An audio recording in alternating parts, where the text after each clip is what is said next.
Today ang kanyang schedule sa pagbunot ng kanyang ipin at siya ay excited na. Ready na siya. Are you ready, Kai? Yes, I'm ready. Okay.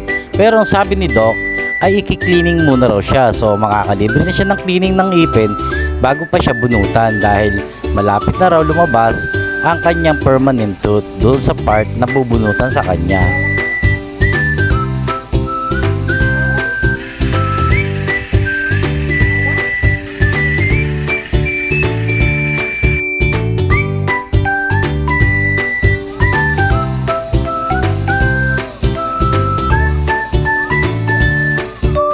Dito sa part na to, ang kanyang bulok na ipin ay hintag 3 pirasong durug-durug na.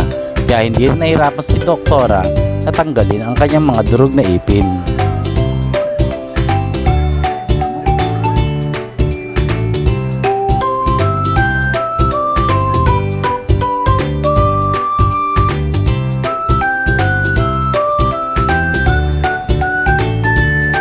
Tapos na po ang pag-cleaning at bunot ng kanyang ipin. So maraming salamat kay Doktora at sa aming barangay official sa pamumuno ni Chairman Boy Tuason. Bye-bye!